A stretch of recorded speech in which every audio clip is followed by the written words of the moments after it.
As moderator, I note that Mill's stark contrast between devoted physicians and negligent parents brilliantly illustrates the 19th century shift from judging institutions by their metaphysical origins to judging them by their empirical outcomes. Mill, you capture the truth that measurable social utility is a vital anchor for civil law, while Plato, you capture the ancient truth that a society requires a qualitative moral compass directed toward the good. In truth, these two perspectives are deeply complementary. The concrete alleviation of human suffering is perhaps exactly how the abstract form of the good manifests in the physical world. Yet, Mill's defense relies heavily on the public benefits of these unions, such as building hospitals or preventing destitution. This reveals a new dialectical tension. If a same-sex union produces neither biological offspring for Aquinas' future nor measurable public utility for Mill's economy, but exists solely as a private, inward-looking devotion, does the state still have a legitimate interest in recognizing it?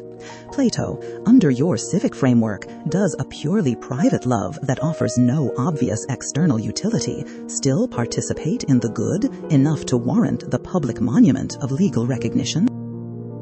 Moderator.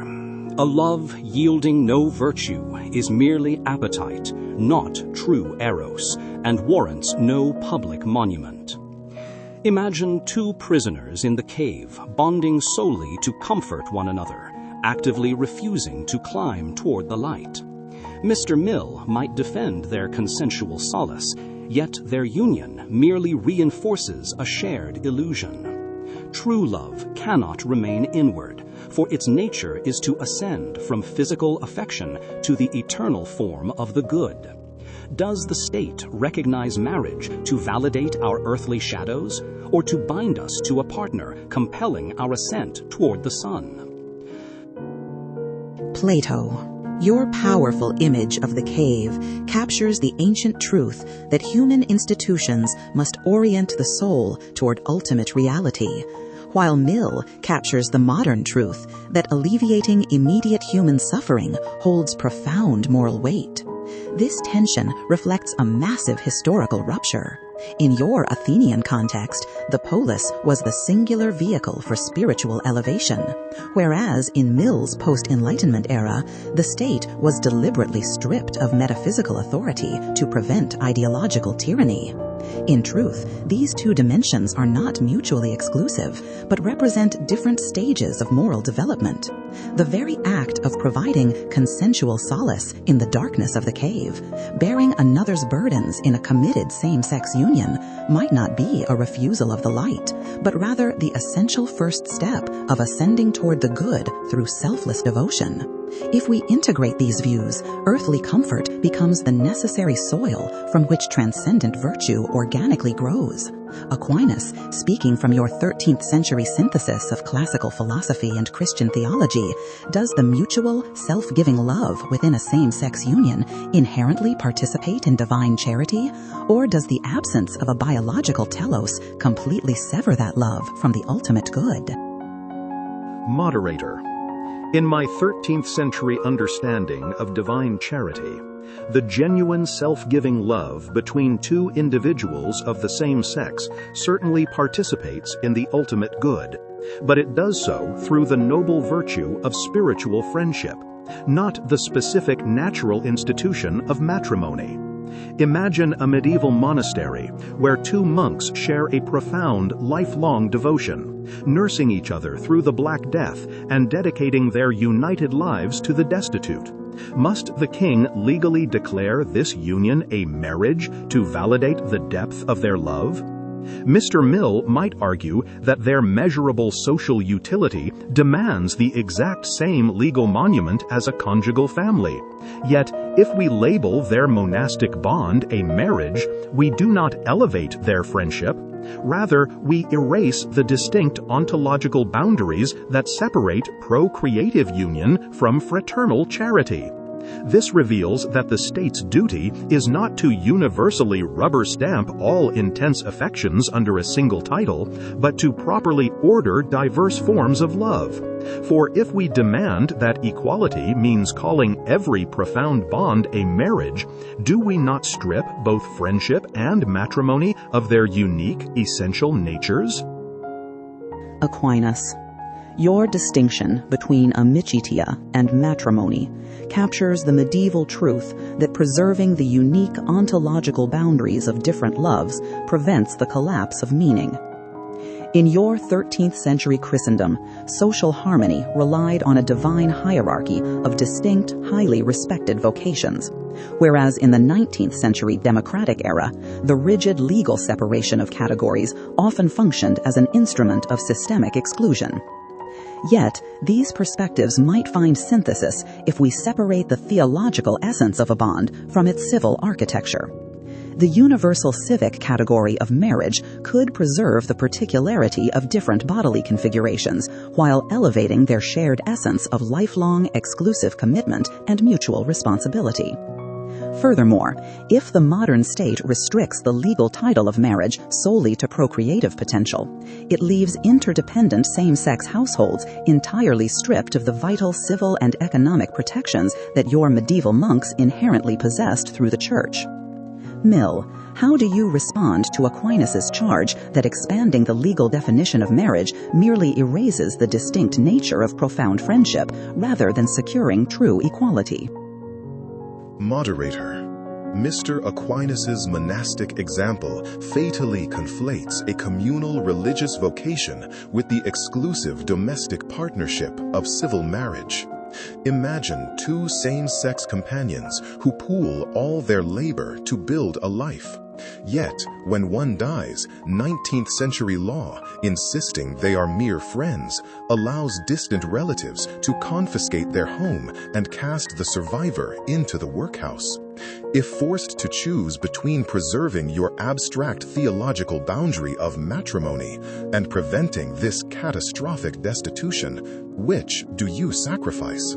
Civil marriage exists not to enforce biological metaphysics, but to maximize social utility by shielding interdependent households from arbitrary ruin.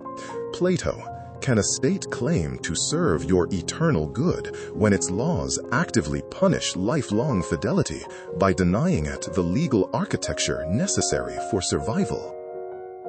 As moderator, I observe that Mill captures the 19th century truth that civil law must provide a protective economic architecture for interdependent lives, while Aquinas captures the medieval truth that institutions possess inherent ontological purposes. In Aquinas' 13th century world, the Church provided a communal safety net, making the specific legal title of marriage less critical for physical survival. However, in Mill's industrialized era, the atomization of the individual meant that civil marriage became the indispensable legal shield against catastrophic destitution.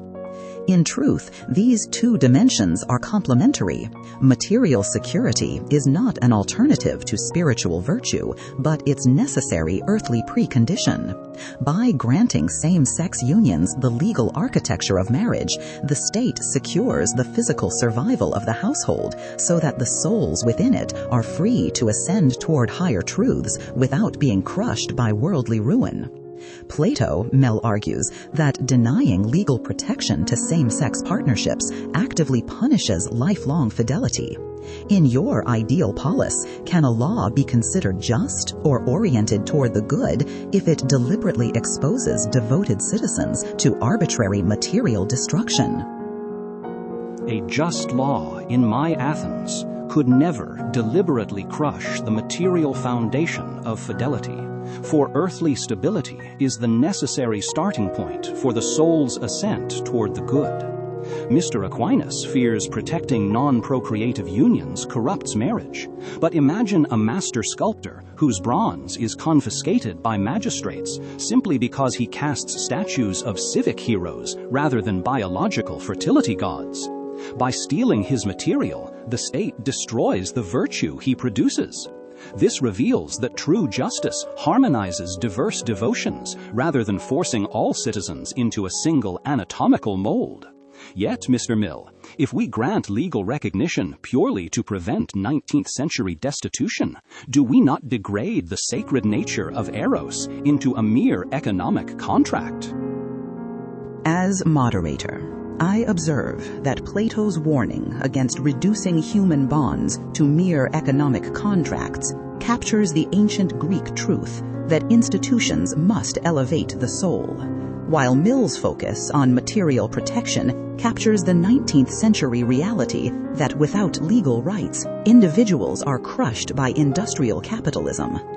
In the Athenian polis, the civic and the sacred were entirely fused, whereas in Mill's era, the secular state deliberately separated civil contracts from theological mandates to protect diverse citizens from systemic ruin. These two perspectives are actually complementary. The modern legal contract does not degrade the sacredness of eros. Rather, in a pluralistic society, civil equality is the very mechanism that guarantees couples the freedom to pursue their own spiritual ascent without state interference. Yet Plato's challenge exposes a potential blind spot in the utilitarian framework. If the state's only stated interest is economic utility, society might lose the vocabulary to recognize the profound moral weight of committed love. Mill, how do you answer Plato's charge? Can your philosophy recognize the inherent dignity of same-sex fidelity, or does it merely view these unions as pragmatic tools for poverty reduction? Plato. My utilitarianism never reduces affection to mere arithmetic, because true utility encompasses the higher pleasures of moral sentiment and mutual devotion. Imagine an efficient Victorian workhouse where inmates are fully fed, but strictly forbidden to form personal attachments. Is this a flourishing society merely because poverty is absent? Mr. Aquinas assumes non-procreative civil unions lack dignity, yet moral elevation arises from the free exercise of human faculties in loving fidelity, not forced anatomical conformity. We secure legal equality precisely so the soul may ascend, for how can citizens pursue the good under the magistrate's rod?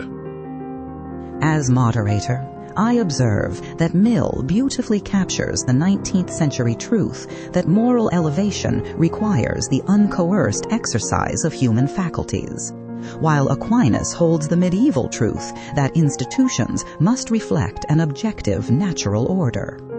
In Mill's post-Enlightenment world, human flourishing was realized through individual liberty, whereas in Aquinas' 13th century cosmos, nature was a divine blueprint dictating specific biological and spiritual ends. Yet, these perspectives might integrate if we expand our fundamental understanding of human teleology. If the free formation of profound same-sex devotion reliably yields the higher pleasures of moral virtue and mutual self-sacrifice, then this spiritual flourishing might itself be a realization of natural law, fulfilling an inherent human end just as vital as biological procreation. This synthesis challenges the assumption that the state's interest in marriage must be exclusively tied to anatomical reproduction rather than the broader cultivation of civic and spiritual virtue. Aquinas, if a same-sex union demonstrably produces the profound virtues of fidelity, self-giving love, and social harmony, could we argue that it fulfills a distinct but equally valid telos within your natural law framework? Or must the state strictly prioritize the procreative family as the exclusive foundation of society? Moderator. While I concede to Plato and Mr. Mill that the profound fidelity within a same-sex union genuinely participates in the good, these noble virtues fulfill the telos of spiritual friendship rather than the distinct ontological reality of matrimony. Imagine a medieval fraternity of men who share exceptional devotion and feed the destitute, yet weave no cloth. If the king legally charters them as a weaver's guild merely to reward their civil charity, does he not destroy the very definition of weaving? Mr. Mill argues that denying this specific title causes material harm, but redefining the uniquely generative foundation of society merely to distribute economic benefits violently severs a civil institution from its natural, biological end. Must we truly impoverish our understanding of human affection by assuming marriage is the only legal vocabulary available to dignify profound love, thereby forcing entirely different bonds into a single ill-fitting mold? As moderator, I observe that Aquinas defends the medieval truth of ontological specificity, that distinct realities require distinct names, while Mill and Plato champion the truth that profound human devotion requires civic recognition. In Aquinas' 13th century corporatist society, a rich tapestry of distinct legal categories, such as guilds and monastic orders, provided communal protection for diverse forms of life. However, in the modern secular state, marriage has effectively become the singular legal architecture available to protect domestic interdependence. These perspectives might be reconciled if we reconsider the essential product of this institution. Perhaps the cloth woven by civil marriage is not exclusively biological procreation, but the very fabric of the stable, interdependent civic household itself. If the state's legitimate interest is fostering social stability, then a union that reliably generates mutual care and civic virtue fulfills the essential public function of the family. Plato, responding to Aquinas' Weaver's Guild analogy, is the essential cloth of the foundational household strictly biological offspring, or can the generation of civic virtue and philosophical harmony constitute the true defining essence of this union? Mr. Aquinas, your Weaver's Guild analogy assumes the essential cloth of the polis is mere biological flesh. But in Athens, we understood that the true fabric of a just society is civic harmony and virtue. Imagine two forges supplying the hoplite phalanx. The first blindly mass-produces thousands of brittle iron swords that instantly shatter in combat, while the second mines no new iron, but masterfully tempers existing rough ores into unbreakable, radiant steel shields. If the magistrate must award the civic title of Master Smith, or, in our debate, marriage, does he honor the forge of sheer biological quantity that leaves the soul defenseless, or the forge of mutual elevation that actually preserves the state? You might object that without the first forge, there is no raw material at all. Yet this overlooks that a union generating profound spiritual kinship fulfills the highest telos of the household, the birth of eternal ideas, justice, and loyalty, which far outlast mortal offspring. Mr. Mill correctly identifies the modern need for earthly legal protection, but we must ask a deeper question. If we restrict the sacred architecture of the family strictly to anatomical reproduction, do we not degrade the polis from a school of immortal souls into a mere breeding farm for human livestock? As moderator, I observe that Plato captures the ancient Greek truth that the ultimate purpose of the household is the cultivation of civic virtue, while Aquinas defends the medieval truth that the natural biological continuation of the human race remains an indispensable foundation. In Plato's Athens, the polis was fundamentally a school for the soul, making spiritual kinship paramount, whereas in Aquinas' 13th century theology, the physical order of biological creation was a sacred text that human laws could not arbitrarily rewrite. These two perspectives are actually complementary, representing different dimensions of social flourishing, the physical survival of the species and the moral elevation of its citizens. True statecraft might require recognizing both biological and spiritual generation as vital contributions to the common good, integrating them within the broader legal architecture of civil marriage. However, if we synthesize these views by declaring that the state should recognize same-sex unions specifically to promote Plato's civic virtue, we risk creating a new contradiction regarding state power. Mill, if the state justifies recognizing same-sex marriage based on its ability to produce superior moral steel, does this not invite the magistrate to dangerously evaluate the qualitative worth of private affections, thereby violating your core principle of individual liberty? Moderator, your warning is absolutely correct. While I admire Plato's vision, inviting the state to evaluate the qualitative virtue of private affections violates the very foundation of individual liberty. Imagine a Victorian magistrate equipped with a moral thermometer, authorized to dissolve the legal households of uneducated working-class couples simply because their union produces mere earthly comfort rather than Plato's philosophical radiant steel.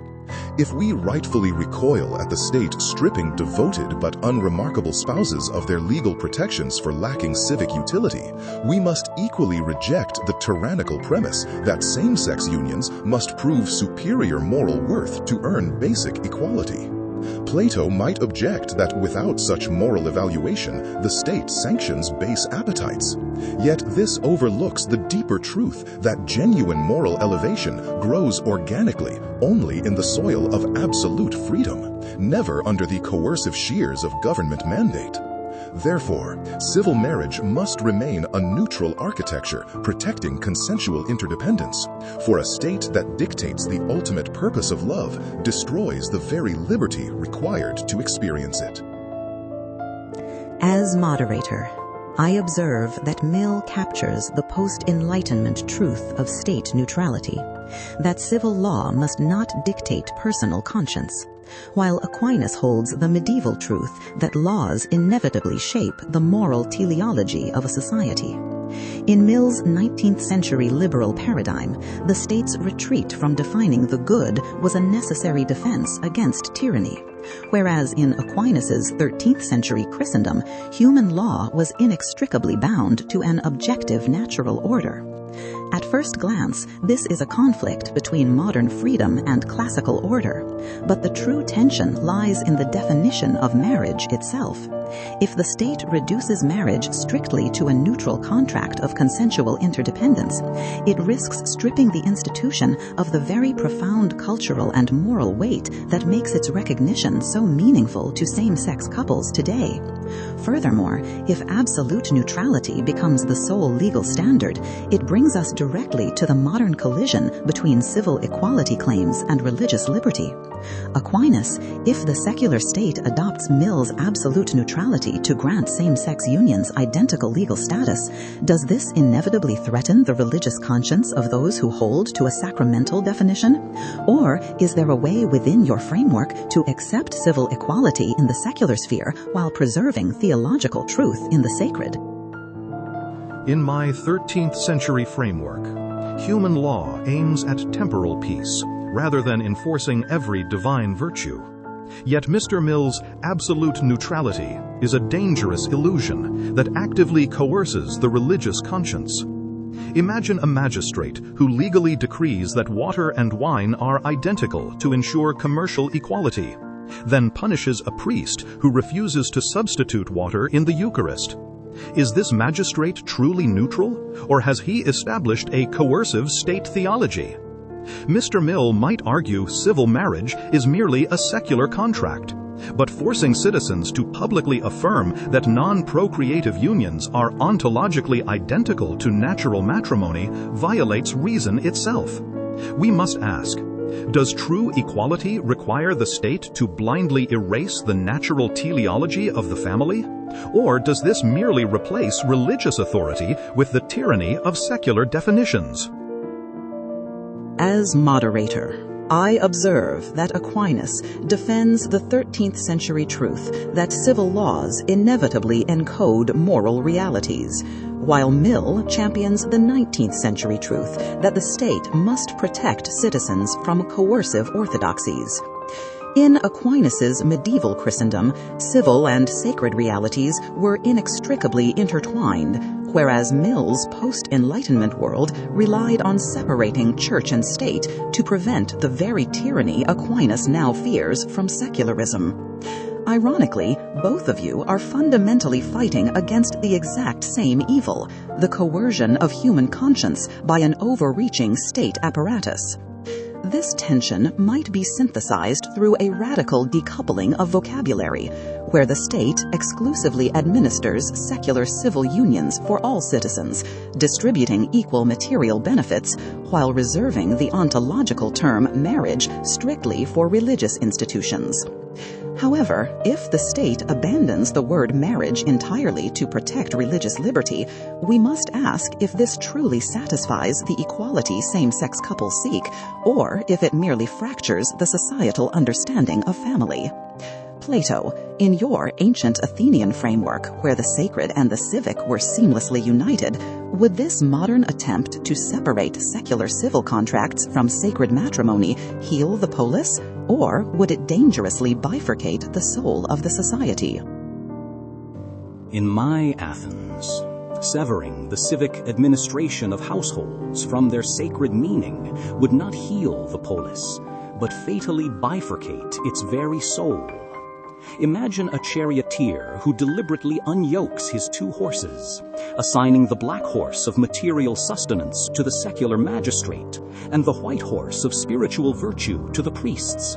Stripped of a unified harness, the chariot of the state will inevitably tear itself apart in opposite directions.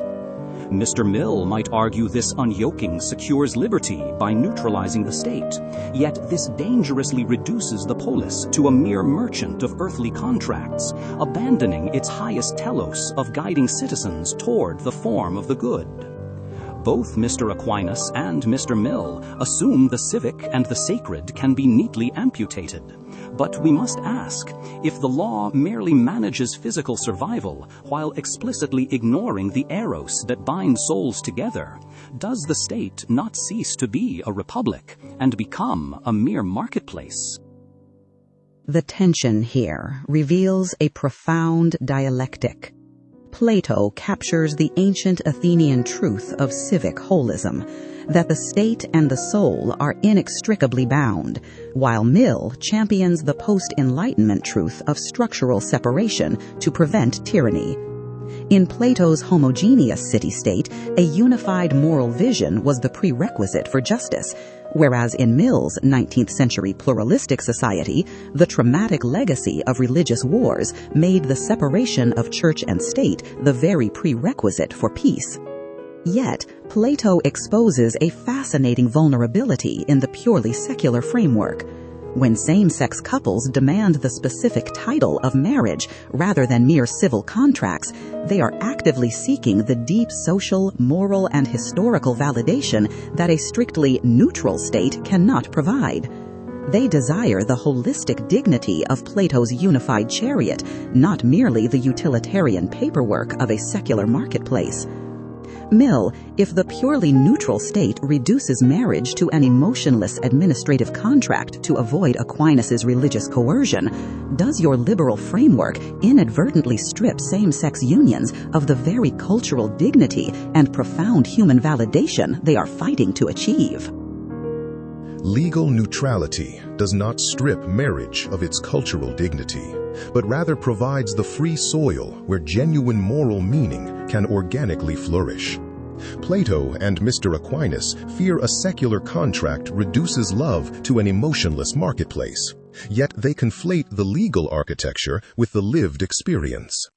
Imagine a magnificent cathedral of devotion built upon plain concrete.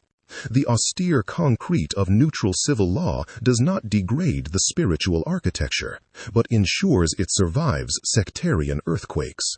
If cultural validation requires the magistrate's coercive stamp, is it truly profound human dignity, or merely hollow obedience?